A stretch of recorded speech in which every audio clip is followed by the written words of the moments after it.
بسم اللہ الرحمن الرحیم۔ السلام علیکم ڈیئر اسٹوڈنٹس۔ آج ہم اپنی درسی کتاب کے تیسرے حصے کا آغاز کر رہے ہیں۔ یہ حصہ غزل ہے۔ غزل ایک ایسی صنف سخن کو کہا جاتا ہے جس میں عورتوں سے گفتگو کی جائے یا عورتوں کا حسن و جمال بیان کیا جائے۔ یہ پہلی غزل اردو ادب کے مشہور و معروف شاعر میر تقی میر نے لکھی ہے۔ میر تقی میر 28 مئی 1723 میں پیدا ہوئے اور 22 ستمبر 1810 میں وفات پائی۔ ان کا اصل نام میر محمد تقی تھا۔ میر ان کا تخلص تھا۔ اردو شاعری میں میر تقی میر کو بہت بلند مقام و مرتبہ حاصل ہے۔ انہیں خدائے سخن کہا جاتا ہے، تو دوسری طرف مولوی عبدالحق نے انہیں سرتاج شعراء اردو کہا، یعنی تمام اردو ادب کے شعراء کے سر کا تاج کہا۔ ان کی اہم کتابوں میں ان کی ایک خود نوشت سوانح عمری ذکر میر، شاعروں سے متعلق ایک تذکرہ نکات الشعراء، ایک فارسی اور 6 اردو کے دیوان شامل ہیں۔ ان کی پہلی غزل جو نصاب میں شامل ہے، ہستی اپنی حباب کی سی ہے، یہ نمائش سراب کی سی ہے۔ ہستی وجود یا زندگی۔ حباب کا مطلب ہوتا ہے پانی کا بلبلہ، اور سراب کا معنی ہے دھوکہ یا فریب۔ اس شعر میں میر تقی میر زندگی کی بے ثباتی اور ناپائیداری کا ذکر کرتے ہوئے کہتے ہیں کہ یہ زندگی ایک بلبلے کی مانند ہے جو چند لمحوں کے لیے پانی کی سطح پر بنتا ہے اور پھر ختم ہو جاتا ہے۔ یہ زندگی ایک دھوکے اور فریب نظر کے سوا کچھ بھی نہیں ہے۔ اس شعر کے پہلے مصرعے میں انہوں نے انسانی زندگی کی فنا اور ناپائیداری کی حقیقت کو نہایت ہی سادہ، دلنشیں اور خوبصورت انداز میں بیان کیا ہے۔ ان کے نزدیک انسان اس دنیا میں چند لمحوں کی عارضی زندگی لے کر آیا ہے۔ اس مصرعے میں انہوں نے انسانی زندگی کو ایک بلبلے کی مانند قرار دیا ہے۔ بلبلہ پانی کی سطح پر بنتا ہے اور تھوڑی دیر بعد خود ہی ختم ہو جاتا ہے۔ اسی طرح انسانی زندگی کی مدت بھی بہت قلیل ہے، یعنی انسانی زندگی بہت عارضی ہے۔ اس کا دورانیہ بلبلے کی مانند ہے، یعنی یہ بہت جلد ختم ہو جانے والی ہے۔ اس لیے ایک شاعر نے کہا تھا، کیا بھروسہ ہے زندگانی کا، آدمی بلبلہ ہے پانی کا۔ اس شعر کے دوسرے مصرعے میں میر تقی میر نے زندگی کو ایک نمائش سے تشبیہ دی ہے۔ تشبیہ یعنی کسی چیز کو کسی مشترک خصوصیت کی بنا پر کسی دوسری چیز کی مانند قرار دینا، اسے تشبیہ کہا جاتا ہے۔ میر نے زندگی کو ایک نمائش سے تشبیہ دی ہے۔ جس طرح نمائش میں خوبصورت اشیاء کو عارضی طور پر سجا کر اس کے حسن میں اضافہ کیا جاتا ہے، لیکن اس نمائش کا یہ سارا حسن عارضی ہوتا ہے اور کچھ دیر کے بعد ختم ہو کر رہ جاتا ہے۔ شاعر نے زندگی کے ظاہری شان و شوکت اور آب و تاب کو نمائش قرار دیتے ہوئے اسے سراب سے تشبیہ دی ہے۔ جس طرح ریگستان کی ریتلی زمین پر سورج یا چاند کی روشنی پڑنے سے اس میں چمک پیدا ہو جاتی ہے، مسافر اسے پانی سمجھ کر اس کی طرف رواں دواں رہتا ہے، لیکن بعد میں اسے معلوم ہوتا ہے کہ یہ دھوکے کے سوا کچھ نہیں۔ اسی طرح اس دنیا کی ظاہری رعنائی، خوبصورتی اور چمک دمک بھی اسی فریب نظر کی مانند ہے جو ایک مسافر کو ریگستان کی ریتلی زمین پر سورج یا چاند کی روشنی پڑنے سے پیدا ہونے والی چمک میں نظر آتا ہے۔ اگر ہم مختصر اس شعر کی تشریح کرنے کی کوشش کریں یا اس کو سمجھنے کی کوشش کریں، تو اس میں میر تقی میر انسان کی زندگی کو عارضی، فانی اور ناپائیدار قرار دیتے ہیں۔ یہ دنیا اور اس کی زندگانی اس نمائش اور فریب نظر کی مانند ہے جس کی حقیقت چند لمحوں تک محدود ہوتی ہے اور اس کا عارضی حسن چند لمحوں کے بعد ختم ہو جاتا ہے۔ اسی لیے میر تقی میر نے ایک اور جگہ کہا تھا، لے سانس بھی آہستہ کہ نازک ہے بہت کام، آفاق کی اس کارگہے شیشہ گری کا۔ شعر نمبر 2 دیکھیے، نازکی اس کے لب کی کیا کہیے، پنکھڑی ایک گلاب کی سی ہے۔ نازکی کا مطلب نزاکت، نفاست، ملائمت، پنکھڑی پھول کی پتی۔ اس شعر میں بیٹا میر تقی میر اپنے محبوب کے سرخ، گلابی اور نازک ہونٹوں کی تعریف بیان کرتے ہوئے کہتے ہیں کہ میرے محبوب کے ہونٹ گلاب کے پھول کی پتی کی طرح نرم و نازک اور گلابی رنگت والے ہیں۔ دراصل میر اس حقیقت کو بیان کر رہے ہیں کہ ایک عاشق کو اپنے محبوب کی ہر ایک چیز اور ہر ایک ادا بہت پیاری لگتی ہے اور وہ اس کی تعریف میں ہمیشہ رطب اللسان رہتا ہے۔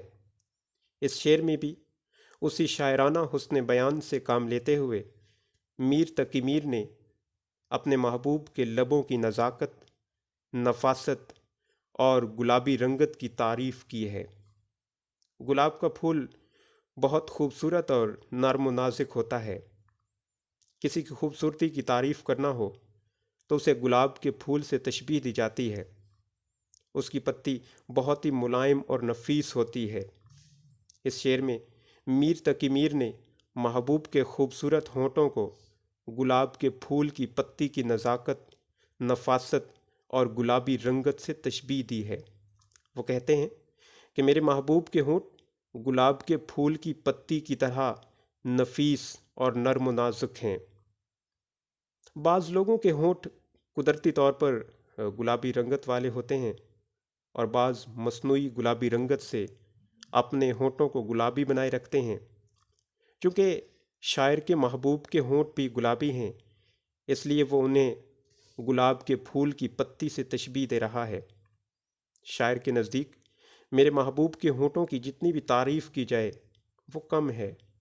وہ نفاست، ملائمت اور نزاکت میں گلاب کے پھول کی پتی سے زیادہ نفیس اور ملائم ہیں۔ رنگت میں وہ گلاب کے پھول کی پتی کی طرح گلابی رنگت کے حامل ہیں۔ گویا جس طرح گلاب کے پھول کی پتی نازک اور گلابی رنگت والی ہوتی ہے، اسی طرح میرے محبوب کے ہونٹ نرم و نازک اور گلابی رنگت والے ہیں۔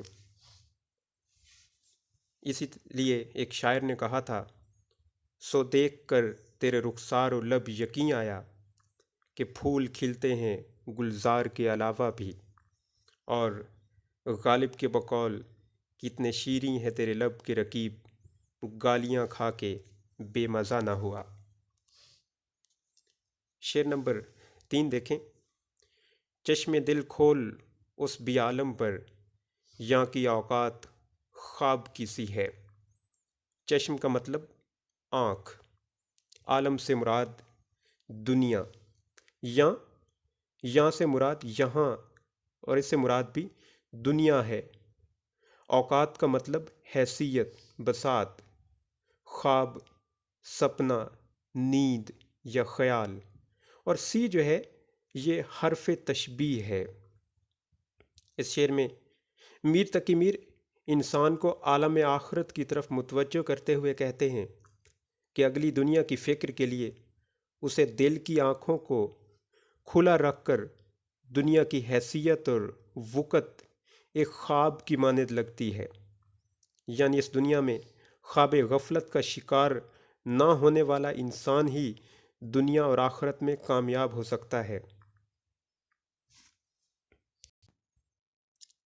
اس شعر میں بھی میر تقی میر نے در حقیقت اسی حقیقت کو بیان کیا ہے جو پہلے شعر میں بھی بیان کی گئی ہے کہ یہ دنیا عارضی اور فانی ہے، اس کا دورانیہ خواب کے ایک لمحے کے برابر ہے، لیکن آخرت کی زندگی دائمی اور ابدی ہے۔ اس حقیقت کو میر نے ایک عمدہ طریقے سے پیش کرنے کی کوشش کی ہے۔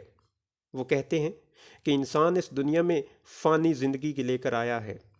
یہ زندگی بالکل مختصر اور عارضی ہے۔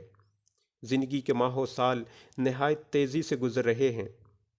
ہر گزرتا ہوا لمحہ انسان کی زندگی کو کم کر رہا ہے اور انسان کو اس کی خبر بھی نہیں ہے۔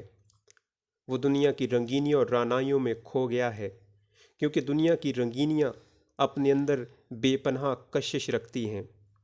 میر اسے خواب غفلت سے بیدار کر کے آخرت کی یاد دلاتے ہوئے کہتے ہیں کہ اے بے خبر انسان، اس فانی اور ناپائیدار دنیا کی زندگی کی رعنائیوں اور رنگینیوں کے پیچھے نہ بھاگ، بلکہ اگلے جہان یعنی آخرت کی زندگی کے لیے اپنے دل کی آنکھوں کو کھلا رکھ اور اس کی تیاری کے لیے کچھ غور و فکر کر اور اس کے لیے کچھ تیاری کر لے، کیونکہ یہ دنیا آخرت کی کھیتی ہے۔ اس میں جو کچھ بوئے گا کل اسی کو کاٹے گا، کل اسی کا پھل ملے گا۔ یہ دنیا دارالعمل ہے، اس میں جو عمل کرے گا آخرت میں تجھے ان اعمال کی سزا یا جزا ملے گی۔ آخرت کی زندگی کا دار و مدار اس دنیا کی زندگی پر ہے۔ اس دنیا کی زندگی کی حیثیت ایک خواب کی مانند ہے۔ جس طرح کوئی شخص نیند کی حالت میں خوابوں کی دنیا میں چلا جاتا ہے، خواب کی حالت میں وہ جو کچھ دیکھتا ہے اسے حقیقت سمجھتا ہے، لیکن جب خواب سے بیدار ہوتا ہے تو معلوم ہوتا ہے کہ یہ تو محض ایک خواب تھا، ایک سپنا تھا، ایک وہم تھا، ایک گمان تھا، ایک خیال تھا، اس کا حقیقت سے کوئی تعلق نہیں ہے۔ اس سے شاعر کا ایک اور حقیقت کی طرف بھی اشارہ ہو سکتا ہے کہ جس طرح انسان کچھ دیر کے لیے سوتا ہے اور نیند کی حالت میں کچھ خواب بھی دیکھتا ہے، جب بیدار ہوتا ہے تو اسے معلوم ہوتا ہے کہ خوابوں کا حقیقت سے کوئی تعلق نہیں ہے۔ اس لیے میر کہتے ہیں کہ اس زندگی کی مدت اس تھوڑے سے وقت کے لیے نیند کے برابر ہے، اور انسان اس زندگی میں جو کچھ دیکھتا ہے اور سمجھتا ہے ان کی حیثیت خواب کی سی ہے، جن کا حقیقت سے کوئی تعلق نہیں۔ اس لیے میر کہتے ہیں کہ اس زندگی کی حقیقت تھوڑی دیر کے لیے نیند اور اس نیند میں دیکھے گئے خواب کی مانند ہے۔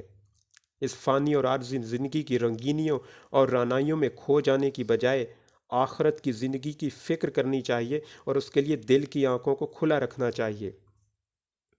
سنتا ہوں بڑے غور سے افسانہ ہستی، کچھ خواب ہے، کچھ اصل ہے، کچھ انداز بیاں ہے، اور ظاہر کی آنکھ سے نہ تماشا کرے کوئی، ہو دیکھنا تو دیدہ دل وا کرے کوئی۔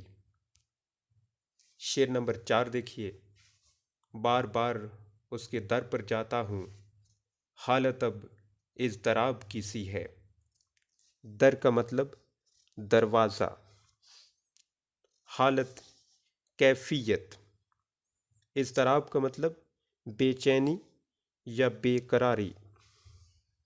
اس شعر میں شاعر یعنی میر تقی میر اس حقیقت کو بیان کر رہا ہے کہ ایک عاشق اپنے محبوب کے دیدار کے بغیر بے چینی اور بے قراری محسوس کرتا ہے۔ اس بے چینی اور بے قراری کو دور کرنے کے لیے وہ بار بار اپنے محبوب کے دیدار کے لیے محبوب کے دروازے پر جاتا ہے۔ وہ کہتے ہیں کہ میں بھی اپنے محبوب کے دیدار کے بغیر سخت بے چین اور بے قرار ہوں۔ اس بے چینی اور بے قراری کو دور کرنے کے لیے بار بار اپنے محبوب کے دروازے پر جاتا ہوں۔ میری بے چینی اور بے قراری اس حد تک بڑھ گئی ہے کہ اب میری حالت ایک سخت بے چین اور بے قرار انسان کی سی ہو گئی ہے۔ میں بار بار اپنے محبوب کے دروازے پر جاتا ہوں، لیکن محبوب کے دیدار سے محروم رہتا ہوں۔ مجھے اپنے محبوب کا دیدار حاصل نہیں ہوتا اور دیدار کے بغیر چین اور سکون بھی نہیں ملتا۔ میری حالت ایک سخت بے چین اور بے قرار انسان جیسی ہو گئی ہے۔ میری حالت اس عاشق زار جیسی ہو گئی ہے جو بار بار محبوب کے دیدار کے لیے اس کے دروازے پر جاتا ہے، لیکن ہر بار محبوب کے دیدار سے محروم رہتا ہے، جو محبوب کے دیدار کے بغیر بھی نہیں رہ سکتا اور اپنے محبوب کا دیدار حاصل بھی نہیں کر سکتا۔ میری بے چینی اور بے قراری ضبط اور صبر کی حدود کو پار کر رہی ہے۔ میرے صبر کا پیمانہ لبریز ہو رہا ہے۔ اسی لیے ایک شاعر نے کہا تھا، کوئے جانا سے حسن دل کو منا کر لائے تھے، دل ہمیں سمجھا بجھا کے کوئے جانا لے گیا۔ شعر نمبر 5 دیکھیے۔ میں جو بولا، کہا کہ یہ آواز اسی خانہ خراب کی سی ہے۔ خانہ خراب یعنی اجڑا ہوا، تباہ و برباد شخص، خستہ حال شخص۔ اس شعر میں میر تقی میر یہ کہتے ہیں کہ میرا محبوب مجھے پسند نہیں کرتا، لیکن میں اس کے بغیر زندہ بھی نہیں رہ سکتا۔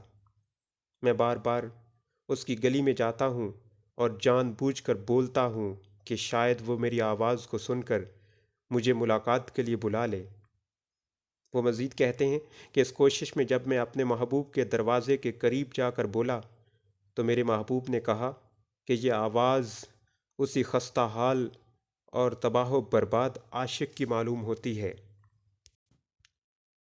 اس شعر میں میر تقی میر در حقیقت اس سچائی کو بیان کرنے کی کوشش کر رہے ہیں کہ ہر عاشق اپنے محبوب کا قرب چاہتا ہے، لیکن ہر محبوب اپنے عاشق کو ناپسندیدگی کی نگاہ سے دیکھتا ہے اور اس سے کنارہ کشی اختیار کر لیتا ہے۔ ہر عاشق مشتاق اور ہر معشوق بیزار ہوتا ہے۔ اس شعر میں بھی میر تقی میر کچھ ایسی ہی کیفیت سے دوچار ہے۔ وہ اپنے محبوب کا قرب چاہتا ہے، لیکن اس کا محبوب نہ صرف اس سے ملنا گوارا نہیں کرتا بلکہ اس کی آواز کو بھی پسند نہیں کرتا۔ میر اپنی محبت کے ہاتھوں مجبور ہے۔ وہ کسی نہ کسی بہانے محبوب کے کوچے میں جا کر محبوب کا دیدار حاصل کرنا چاہتا ہے۔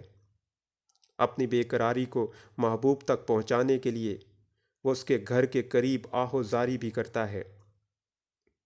اس شعر میں میر اسی کیفیت کو بیان کر رہے ہیں کہ جب ایک دفعہ اپنی بے قراری کا اظہار اور اپنے محبوب کی توجہ اور دیدار حاصل کرنے کے لیے اس نے محبوب کے دروازے پر جا کر صدا لگائی تو اس کے بے پرواہ محبوب نے اس کی آواز سن کر کہا کہ یہ آواز میرے اسی خستہ حال، اسی تباہ حال، اسی اجڑے ہوئے عاشق کی معلوم ہوتی ہے۔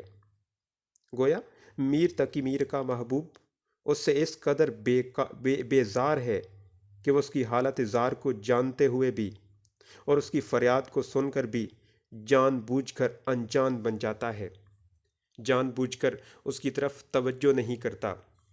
اس لیے کسی شاعر نے کہا تھا کہ دیکھتے ہی مجھے محفل میں یہ ارشاد ہوا، کون بیٹھا ہے اسے لوگ اٹھاتے بھی نہیں، اور پھر تیری محفل سے اٹھاتا غیر مجھ کو کیا مجال، دیکھتا تھا میں کہ تو نے بھی اشارہ کر دیا۔ شعر نمبر 6۔ آتش غم میں دل بھنا شاید، دیر سے بو کباب کی سی ہے۔ آتش غم یعنی غم کی آگ، بھنا جلا یعنی جل گیا۔ اس شعر میں میر تقی میر کہتے ہیں کہ میرے غم کی شدت کی بھڑکتی ہوئی آگ کے شعلوں میں میرا دل جل بھن کر کباب ہو گیا ہے۔ جس طرح آگ پر کباب کو بھونا جاتا ہے تو گوشت کے جلنے کی بو آتی ہے، کچھ ایسی ہی کیفیت میرے دل کی ہو گئی ہے۔ بیٹا، میر تقی میر کے کلام میں آہا ازاری اور درد و غم کا عنصر بکثرت پایا جاتا ہے۔ میر کو اسی لیے درد و غم کا شاعر بھی کہا جاتا ہے۔ میر اپنے اس شعر میں اسی حقیقت کو بیان کر رہے ہیں کہ ہجر و فراق کی وجہ سے ہر وقت عاشق کے سینے میں غم و سوز کی ایک آگ سی جلتی رہتی ہے۔ اکثر اوقات ایک عاشق کا دل غم کی اس آگ کے شعلوں میں جل بھن کر کباب بن جاتا ہے۔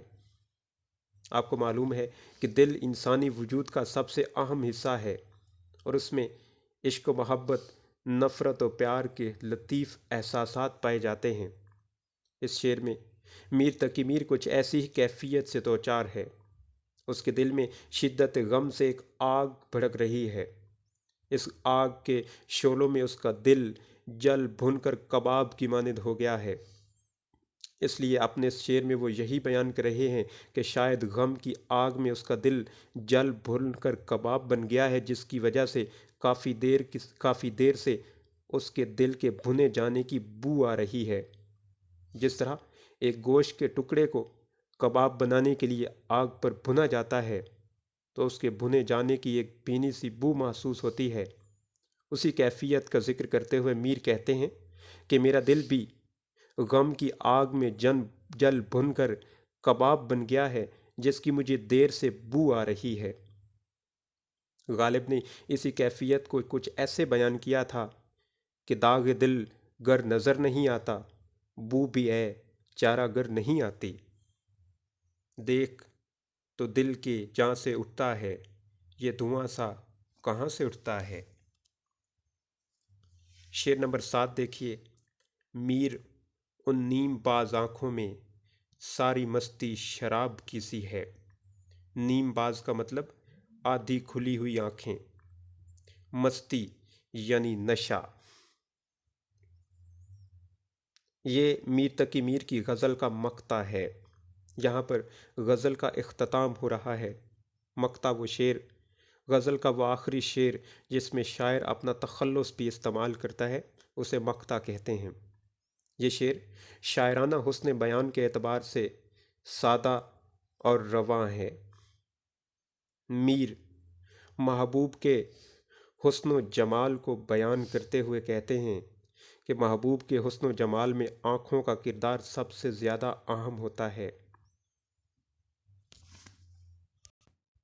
اگر ہم اردو شاعری کی بات کریں تو اکثر شعراء نے محبوب کی آنکھوں کو ہی اپنے کلام کا موضوع بنایا ہے، کیونکہ آنکھوں کی مستی اور خوبصورتی خاص موضوع کلام ہوتی ہے۔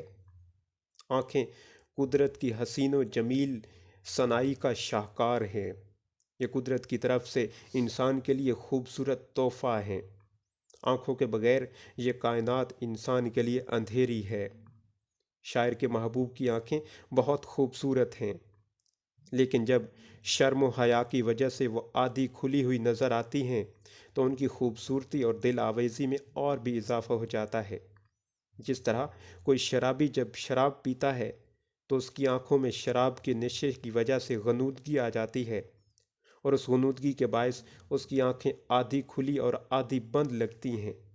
گو شاعر کے محبوب کی آنکھیں شرم و حیا کی وجہ سے آدھی کھلی ہوئی ہیں، لیکن ان ادھ کھلی آنکھوں کی مستی کو شراب کی مستی قرار دے رہے ہیں۔ شاعر کہتے ہیں کہ گویا میرا محبوب شراب نہیں پیتا، لیکن اس کی خوبصورت اور شرم و حیا سے آدھی کھلی ہوئی آنکھوں میں شراب جیسی مستی پائی جاتی ہے، اور عاشق ان آنکھوں کو دیکھ کر مست اور سرشار ہو جاتا ہے۔ وہ انہی آنکھوں کو دیکھ کر اپنے لمحات کو زیادہ خوبصورتی کے ساتھ کاٹتا ہے۔ وہ ان مست آنکھوں کی وجہ سے سرور محسوس کرتا ہے۔ جس طرح شراب میں ایسا نشہ ہوتا ہے کہ وہ پینے والے کو مدہوش کر دیتی ہے، شاعر کہتے ہیں کہ اسی طرح میرے محبوب کی آدھی کھلی ہوئی آنکھوں میں بھی ایسا نشہ ہے جو دیکھنے والے کو مدہوش کر دیتا ہے۔ اسی لیے مولانا ظفر علی خان نے کہا تھا، دیکھا کیے وہ مست نگاہوں سے بار بار، جب تک شراب آئی کہ یہ دور ہو گئے۔ یہاں پر ہماری غزل کا اختتام ہوتا ہے۔ اس غزل کو توجہ سے دیکھیے گا، تشریح کو توجہ سے سنیے گا اور اسے نوٹ کیجیے گا۔ سلامت رہیے، خوش رہیے۔